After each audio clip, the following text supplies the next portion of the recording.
Сайн бацаана уу? Эрдэнэ 2-ын гэр бүлийнхэн байна. Дархан хотод залуу гэр бүлүүдэд амьдрахад ер нь бол хамгийн их тохиромжтой гэж үзэж байна. Яагаад гэвэл Дархан хот маань нэгт ногоон байгууламжаараа үнэхээр гоё юм. Бас дээрээс нь яг Улаанбаатар хотод биднэрт хамгийн их тулгарч байгаа бие биедээ цаг зав гаргаж чадахгүй байгаа зүйл бол бас энэ авто замын төгжрөл гэдэг зүйл.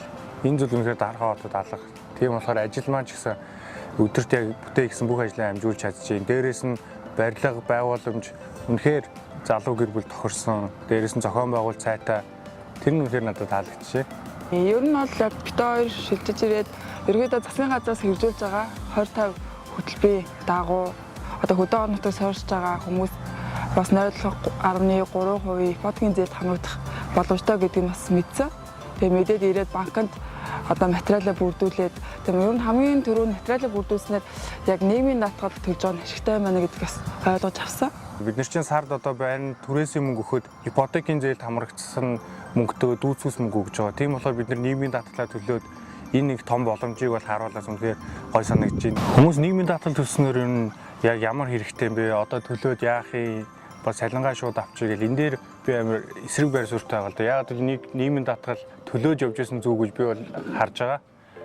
Одоо нийгмийн даатгал төлснөөр бид нэр цалингаасаа тодорхой хэмжээ төгрөгийг одоо ерөнхийдөө цааш нь өөрсдийнхөө төлөө хувь нэмрээ оруулж ийна л гэсэн үг. Ингэснээр бид нэр өөрсдөө хүссэн орон сууцндаа орохын тулд заавал бэлэн мөнгө гэдэг хэрэг байхгүй. Бид нар бас энэ мөнгийг өөрсдөө те яг зөв зарцуулж чадах юм бол бид нар зүгээр сар сардаа байрныхаа түрээсэнд өгдөг мөнгөөл ипотекийн зээлэндээ өгөө явуулж байгаа болохоор биднэрт энэ бол амар том давуу талтай байгаа.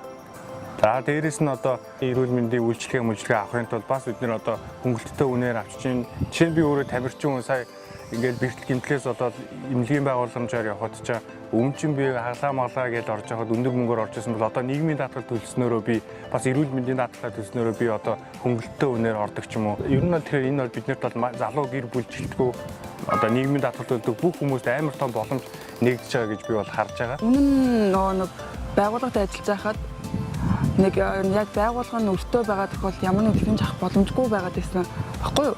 Тэгээ одоо ингээд бас сүүлийн хэдэн жил ингээд тасралтгүй нэг байгууллагатай ажиллаад тэгээ манай байгууллага маань ингээд үргүү болохоор ямар нэгэн одоо тэтгэмж авахд амар хэрэгтэй юм шиг санагдаж байгаа. Ягаад гэвэл өргөө болохоор ипотекийн зээлч болон шууд хамрагдах хэрэгтэй болчихдөг юм байна. Ажил олгож тэгэхээр өргөө тэгээд бид нар яг цаг тухайд нь яг тайлбар материал өгөө явахад одоо бид нар аягүй ашигтай юм байлээ. Аж ахуйн нэгж байгууллагууд маань нийгмийн талын шиглэлээ цаг бухад нь төлцгөөе.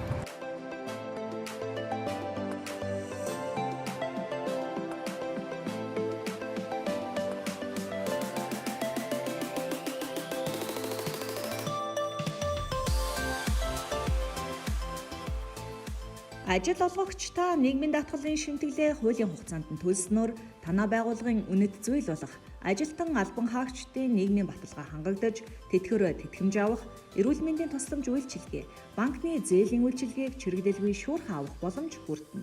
Ажил олгогч таныг нийгмийн даатгалын шимтгэлээ хуулийн хугацаанд нь төлөхийг уриалж байна.